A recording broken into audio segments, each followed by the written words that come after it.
Olá, irmãos, tudo bem?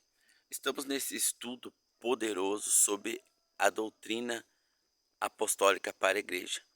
O Senhor Jesus, ele se manifestou através dos seus apóstolos, os seus 12 apóstolos, mais o abortivo, o apóstolo Paulo, enviado para os gentios, foram escolhidos pessoalmente pelo Senhor Jesus para representar o seu corpo.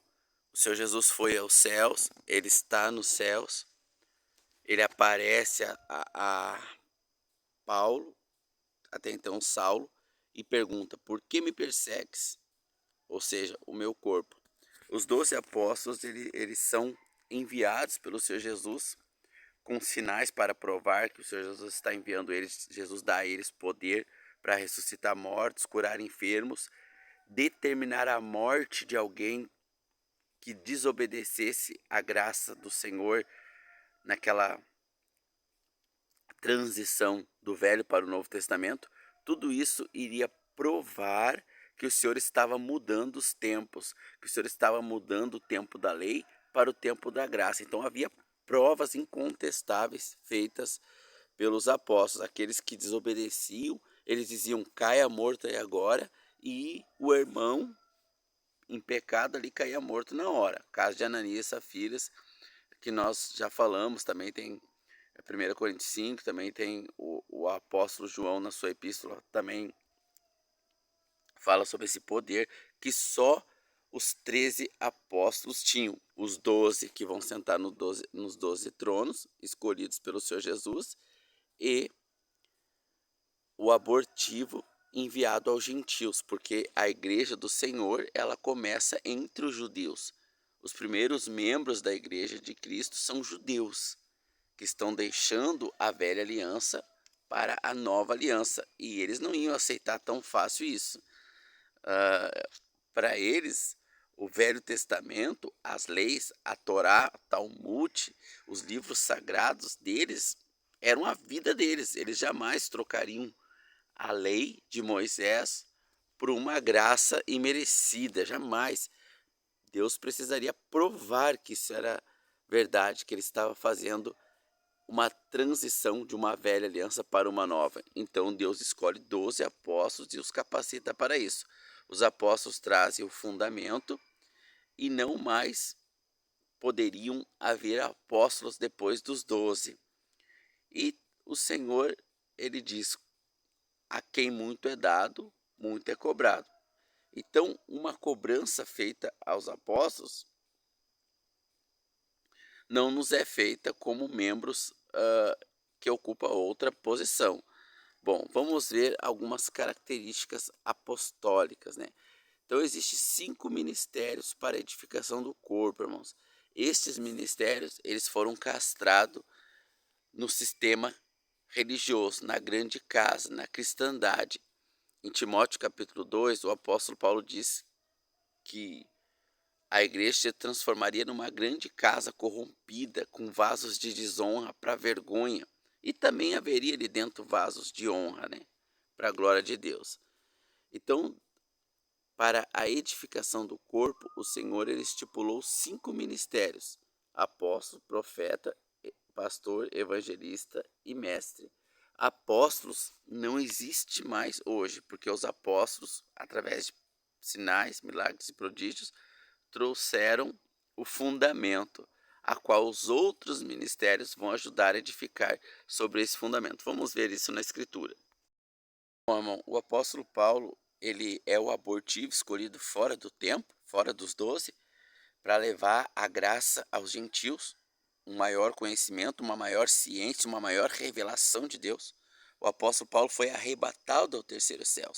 Viu coisas que ao homem comum não é possível ver, mas pela graça de Deus, Deus lhe deu poder e capacidade de resistir a essas visões, e ainda lhe pôs um espinho na carne, mensageiro de Satanás, para que ele não se ensoberbecesse. Tamanha foi as revelações dadas a ele. Bom, Satanás criou uma falsa igreja, a cristandade, não os cristãos, mas a cristandade, esse sistema com o nome de cristandade, né? Começando a partir do terceiro para o quarto século com a Igreja Católica, posteriormente as protestantes, aonde foi criado clero e leigo, aonde um líder ali, copiando o judaísmo, que tinha o sacerdote, sumo sacerdote, que eram os líderes maiores, né? Ele vai lá e organiza todo o culto da religião cristã. Tem lá o papa, né? Tem o pastor, tem os bispos. Então o pastor local, ele vai organizar o culto, tipo domingo 9 da manhã, e os irmãos vão lá de forma passiva. Como os irmãos vão de forma passiva no culto, os dons ministeriais para edificação do corpo foram castrados. É como se o corpo tivesse um derrame agora e essa mão não pudesse se movimentar mais. Então o cérebro pede para a mão pegar um copo da água, mas a mão não obedece. O que o sistema religioso fez foi isso, ele castrou os membros do corpo. Os membros estão ali, são salvos, estão ali, foram salvos pelo Senhor Jesus, mas o cérebro dá ordem, que é o cabeça, que é o Senhor Jesus, né? Dá ordem para o membro se manifestar e o membro do corpo não pode se manifestar porque ele está em estado de derrame. Falando ilustrativamente, fazendo aqui uma analogia, uma ilustração, né? O membro do corpo ele está como que num estado de derrame, ele não consegue se manifestar. Só o pastor, ele vai e traz a liturgia pronta, ele escolhe o cantor para cantar, o levita com os instrumentos que vão ser usados, né? Ele começa o culto e ele faz o meio do culto e ele faz o fim do culto pedindo as ofertas e os dízimos. Então está tudo programado pelo pastor da igreja. Em algumas religiões cristãs, com o nome de igreja, né? Porque não são igreja no sentido de testemunho, são igreja alguns salvos que estão ali dentro. Esses pertencem à igreja, à Universal Assembleia de Deus, mas no sentido de testemunho de igreja não são. Por quê? Porque no sentido de testemunho é o cabeça da igreja, o Senhor Jesus, que usa os membros, e não um pastor que decide tudo, não um homem. É o cabeça da igreja que vai escolher ali os membros para ter as suas atuações, né? Mas como o sistema clerical castrou ali os dons, o corpo está como que num estado de derrame, não consegue se movimentar. O cabeça, que é o Senhor Jesus, pede, mas o corpo não obedece, né? Esse é o sistema clerical, que vai preparar o caminho para o anticristo, né? Mas isso é outro assunto, né? Bom, então vamos ler o que diz Efésios, capítulo de número 4. Efésios 4, verso 4. Há um só corpo, um só espírito, uma só esperança, para a qual Deus chamou vocês. Então veja, o corpo de Cristo há um só corpo, um só espírito, uma só esperança. Então, a partir do momento que o corpo de Cristo foi dividido em vários corpos, era assim também na religião oficial de Deus, a primeira, o judaísmo. Deus criou uma lei, um princípio, um estatutos. Mas os fariseus começaram a se afastar de Deus, ou melhor, os judeus, né, começaram a se afastar de Deus, andar na carne, e cada um começou a escolher a seguir Deus à sua maneira. Eu não acho que a gente não ressuscita, não, dos mortos. Eu acho que a gente fica uma alma vagante por aí e tal. Então nasceu os saduceus. Quem eram os saduceus? Era um grupo que se apartou da lei original de Deus para criar a sua própria lei, dizendo que não havia ressurreição dos mortos, mas era judeu, pertencia à grande casa do sistema judaico, pertencia a Israel. Assim é as denominações cristãs hoje. Eu acho que pode batizar criança. Então, igrejas protestantes, como luterana, presbiteriana do Brasil, etc., batizam crianças.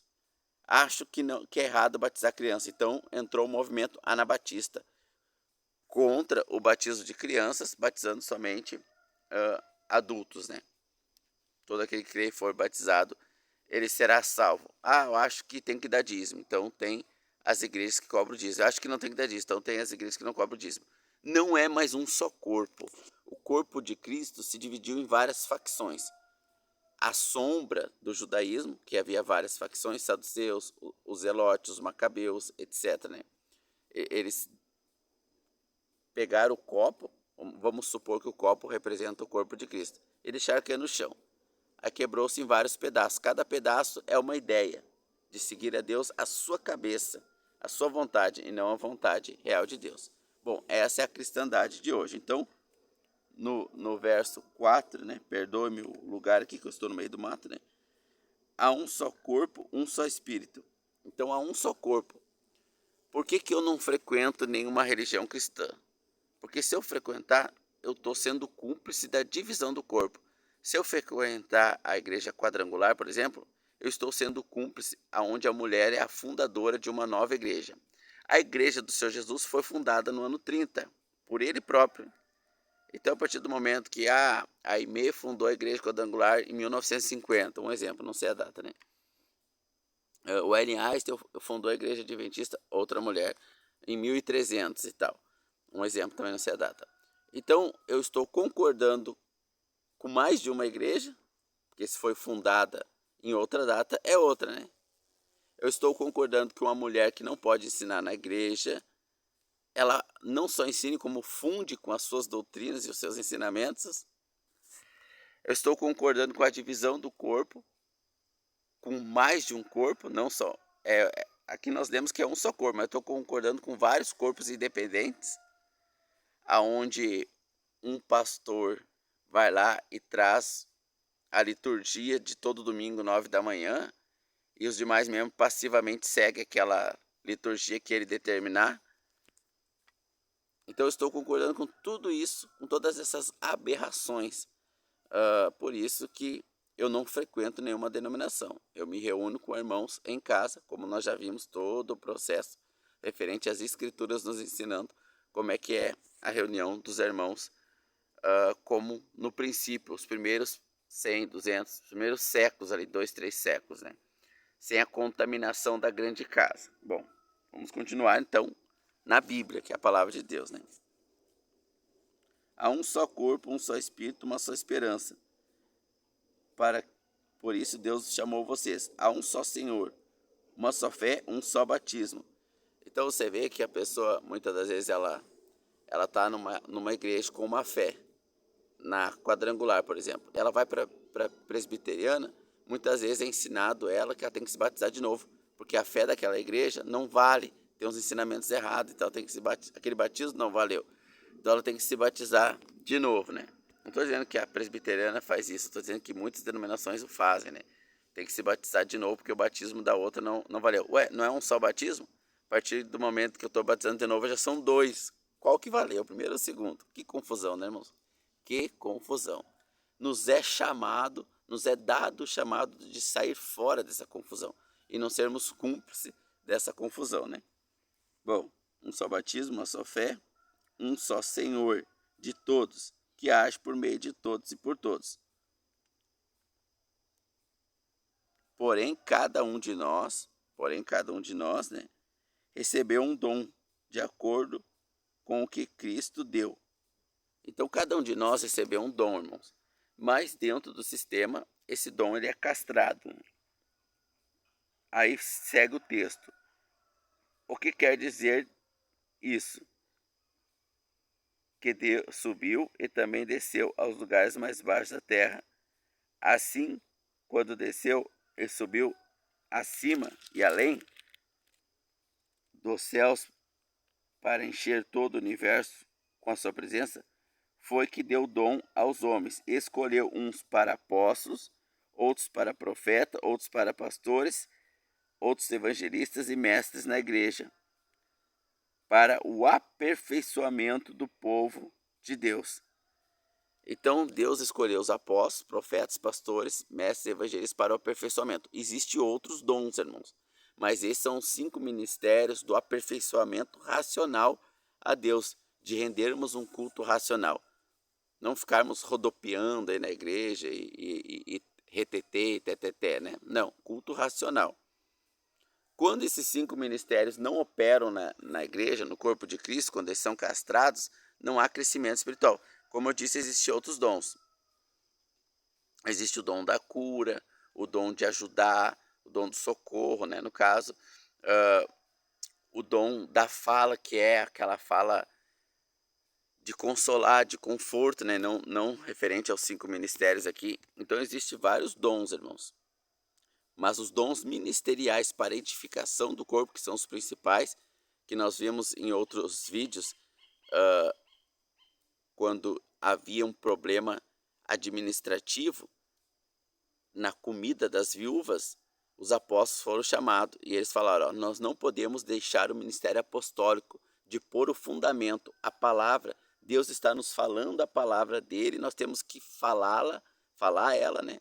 E escrevê-la. Nós não podemos deixar esse ministério, vamos escolher outras pessoas para esse dom.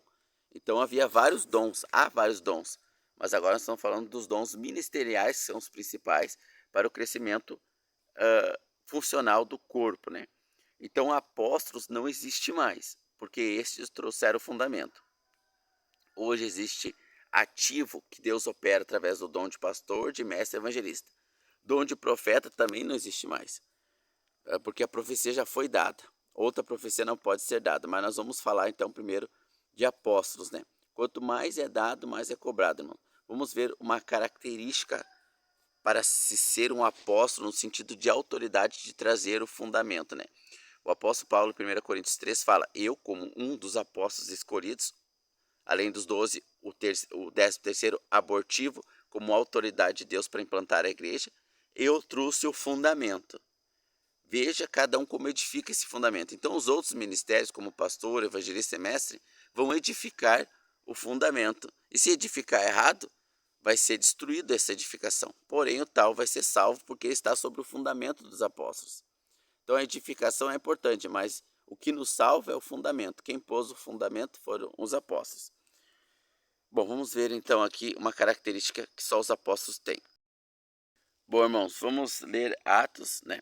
Atos é a transição, é o livro transacional, o nome já diz, né? O título, embora seja escrito por homens e não por Deus, o título, né? O título é o copista, o tradutor que colocou, né? Bom, Atos dos Apóstolos, né? As ações deles. É o livro transitório ou de transição, onde se sai da aliança da lei para a aliança da graça, que resumindo, né? Porque eu não vou falar dos modelos de aliança e nem dispensacionais, né? Bom, vamos lá então. No primeiro livro que escrevi, contei tudo o que fez Jesus e ensinou, desde o começo do seu trabalho até o dia em que foi elevado para o céu. Antes de ir para o céu, ele deu ordem, pelo poder do Espírito Santo, aos homens que ele havia escolhido como apóstolos. Veja, então ele deu ordem para os apóstolos organizar a transição e pôr o fundamento. Nós já vimos nos vídeos passados sobre essa série, a Igreja na Doutrina Apostólica, que os primeiros irmãos eram judeus e eles estavam naquela dúvida.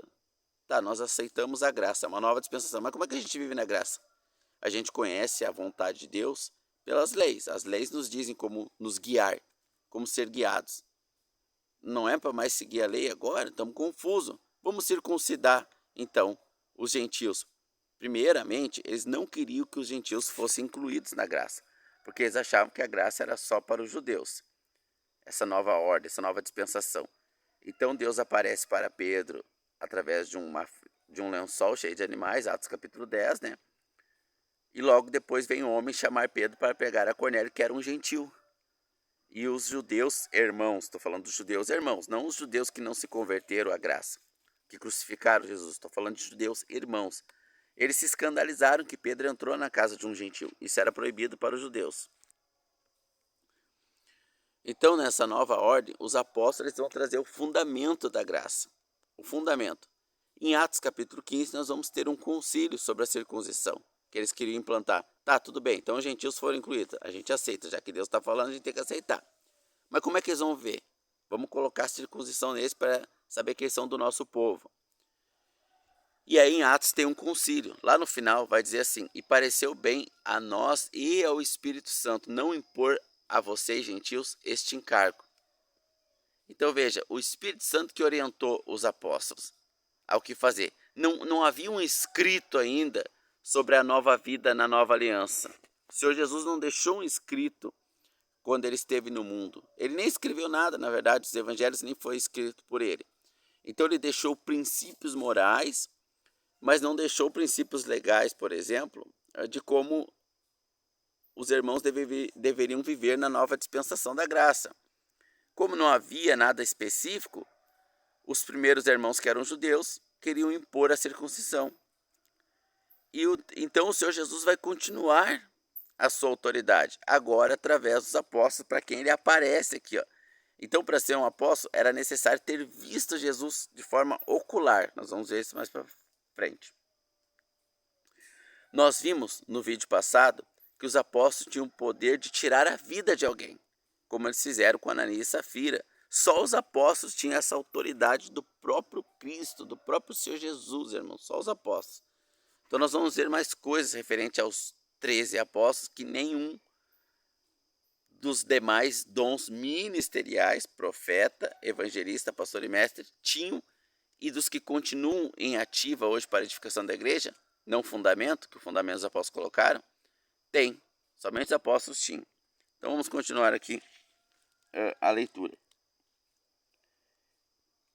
Os apóstolos viram Jesus, e ele conversava com eles a respeito do reino de Deus. Um dia, quando estava com os apóstolos, Jesus deu esta ordem: fiquem em Jerusalém e esperem até que o Pai lhes deu o que prometeu, conforme disse a vocês.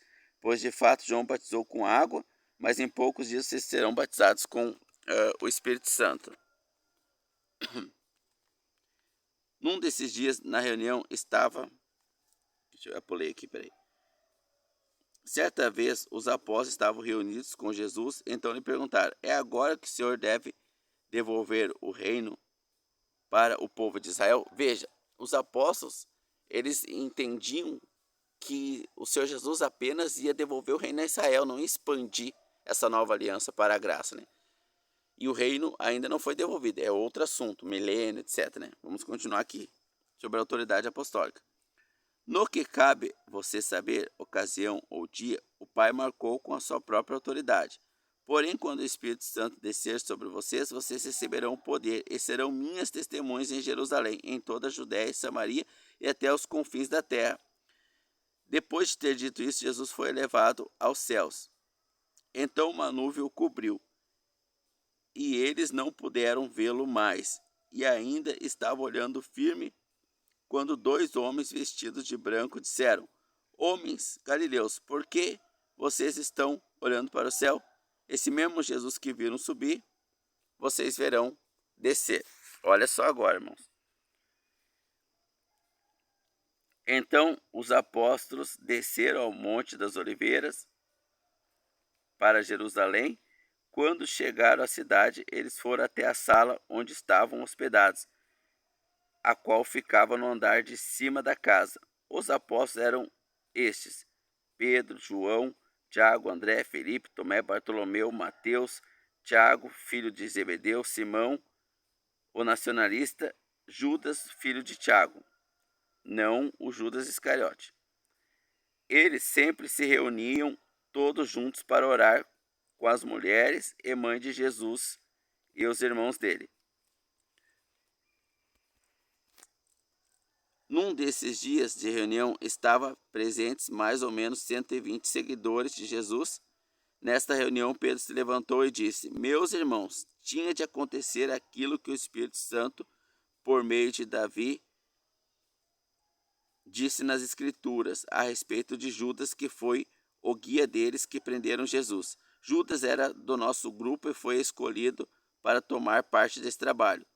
Com o dinheiro que tinha recebido pelo seu crime, Judas comprou um terreno.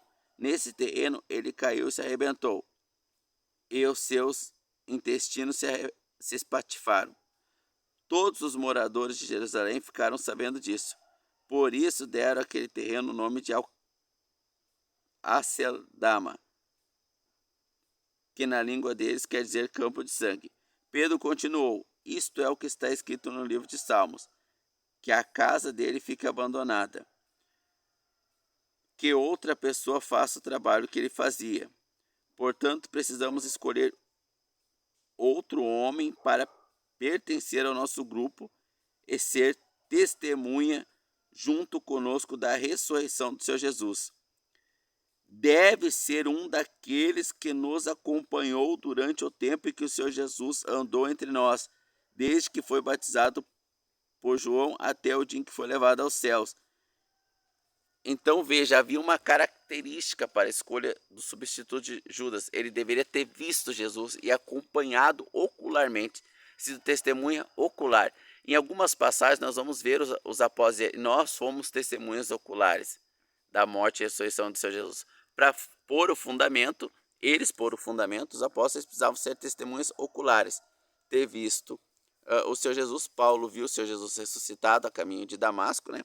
E Paulo também viu o Senhor Jesus no terceiro céu, aonde ele foi arrebatado. Ele viu ainda mais do que os próprios apóstolos, e também viu, embora não foi escolhido anteriormente como um apóstolo, foi escolhido de forma abortiva para o ministério da graça, para a revelação de algo ainda oculto que os profetas não sabiam.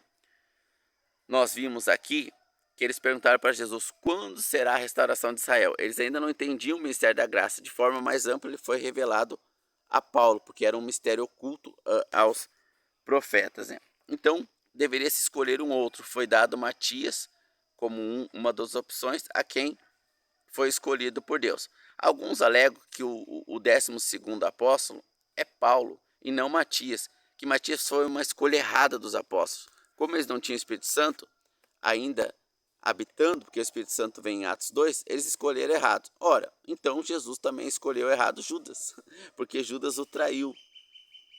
Não, irmãos, nada que está escrito na Bíblia está errado. Não diz em lugar nenhum que a escolha foi errada. Eles escolheram conforme a direção de Deus, assim como Jesus escolheu um conforme a direção de Deus que o trairia, porque estava pré-escrito lá nos profetas, lá nos Salmos, que seu melhor amigo levantaria o calcanhar contra ele e tal. Tanto que o Senhor Jesus, quando é traído, ele chama Judas de amigo. É com beijos que trai teu amigo, tudo se encaixando. As escrituras se encaixam perfeitamente. Então, o apóstolo ele precisava ter visto, ter sido testemunha ocular do Senhor Jesus. No caso, os 12, né, que vão sentar nos 12 tronos. Teriam que ser testemunha ocular. Por isso, Pedro ele fala dessa característica para escolher um novo substituto de Judas. Bom, quanto mais é dado, mais é cobrado. Vamos ver uma cobrança sobre os apóstolos em Mateus 20, se eu não me engano. Bom, irmãos, a mãe de 2 discípulos chega a Jesus e pede algo para ele. Vamos ver o que ela pede, né? E Jesus perguntou: o que quer? Ela respondeu: prometa que quando o Senhor se tornar rei, estes meus 2 filhos sentarão à tua direita e à tua esquerda. Jesus disse aos 2 filhos dela: vocês não sabem o que estão pedindo. Por acaso vocês podem beber o cálice que eu vou beber? Podemos, responderam eles. E Jesus disse: de fato, vocês beberão o cálice que eu vou beber. Mas eu não tenho o direito de escolher quem vai sentar à minha direita e à minha esquerda. Então existe 12 tronos para os 12 apóstolos. 2 desses 12, um vai sentar à esquerda e outro à direita, né? Do Senhor Jesus. E esses 2 discípulos pediram esse lugar. E Jesus fala: por acaso vocês vão beber o cálice que eu vou beber? Que é o tipo de morte que Jesus ia morrer. Martirizado para salvar o povo, né? Só que os 12 apóstolos morreriam dessa forma também. Eles dariam a vida pela igreja. Em João capítulo 22, o Senhor Jesus pergunta: Pedro, me ama? E Pedro responde que sim. E o Senhor pergunta 3 vezes isso. E no final, o Senhor Jesus fala o tipo de morte que Pedro vai morrer. Que é a morte martirizada pela fé cristã, pelas ovelhas do Senhor Jesus, né? Em Israel. Vê que a mãe deles fala: quando fores rei, né? Então, os irmãos, mesmo salvos, mesmo os irmãos salvos, mesmo os primeiros irmãos da igreja do Senhor Jesus, eles esperavam Jesus como rei de Israel. Mesmo na dispensação da graça ainda, eles esperavam Jesus como rei de Israel. Eles não entenderam completamente a graça, embora eles anunciassem a graça, né? Em Gálatas, capítulo de número 2, o apóstolo Pedro está comendo com os gentios. Quando vem os judeus, ele se constrange e se levanta. Não está bem claro ainda para eles, né? A graça. Quem recebe a revelação plena da graça, que era um mistério oculto. Os profetas anunciavam Jesus como o rei dos judeus, que vai reinar por 1000 anos lá em Jerusalém, no milênio, onde a vaca vai comer com o leão, não vai haver dor, não vai haver morte, não vai haver sofrimento. Então era essa a espera dos judeus. Mesmo depois da morte e ressurreição de Jesus, quando o Espírito Santo foi derramado e uma nova dispensação se abriu, um parênteses no tempo, e a igreja foi inserida nesse parênteses, e agora nós estamos no tempo da igreja, da graça, depois o parênteses vai se fechar, a igreja vai subir, então Jesus vai reinar 1000 anos para Israel, a promessa a Israel vai se cumprir. Mas quem recebeu a revelação plena da graça foi o apóstolo Paulo. Tanto que Pedro, em 1 Pedro, capítulo de número 3, ele fala coisas que nosso irmão Paulo escreve de difícil interpretação, reveladas pelo Espírito Santo, ou pelo Espírito de Deus, ou pelo próprio Deus, depende da tradução, como as demais escrituras. Veja que Pedro está colocando os escritos de Paulo como revelados por Deus, como as demais escrituras. Então, os apóstolos foram escolhidos para trazer as demais escrituras, completar as escrituras do Velho Testamento para o Novo. Eles foram escolhidos para botar o fundamento. Então veja, os 12 apóstolos eram a autoridade, eles estavam reunidos, como nós vimos em Atos 1, para ligar e desligar as questões da igreja aqui. Eles eram a autoridade, vão sentar em 12 tronos. Não se sabe quem vai ser a direita e quem vai ser a esquerda do Senhor Jesus, mas os 12 vão estar lá. Os 11 mais Matias, escolhido depois, dentro das características determinadas ali por Deus através do apóstolo Pedro. E foi Deus que escolheu Matias, não foi os apóstolos de forma errada, como o Senhor Jesus também não escolheu Judas de forma errada. Oh, glória a Deus, aleluia, irmãos. Então esses 12 apóstolos, como a quem mais dado é mais é cobrado, eles também tinham esse privilégio, que vão sentar ao lado de Deus, mas também isso lhe custaria a vida de forma muito dolorosa. Pedro morreu crucificado de cabeça para baixo, João morreu privado na ilha de Patmos, todos morreram de forma muito sofrida em prol da igreja, né? E o apóstolo Paulo morreu também sacrificado em prol da igreja, irmãos. Estou na mata aqui, então tem animais por aí, às vezes vai dar alguns ruídos, né? Bom, irmãos, então os apóstolos, os 12, eles precisavam ter visto Jesus, eles tinham poder para tirar a vida de algum irmão, para ligar e desligar aqui, eles tinham poder que o resto da igreja, os outros membros nas suas funções, como pastor, como mestre, como evangelista, como dom de socorro, eles não têm essa autoridade do Senhor Jesus. Ele daria autoridade para eles para porem o fundamento, que é as demais escrituras que seriam escritas por eles, narrada oralmente de início e depois escritas por eles. Então eles colocaram o fundamento, nós nos baseamos na fé apostólica, nos fundamentos. Outro apóstolo não pode existir, porque outro fundamento não pode ser posto. Então só esses 13 eram os apóstolos autorizados pelo Senhor Jesus e escolhidos pelo Senhor Jesus para trazer o fundamento, principalmente do mistério oculto, que é a igreja, pelo apóstolo Paulo, e de mais revelações também sobre a igreja, de forma mais simples, pelos demais apóstolos.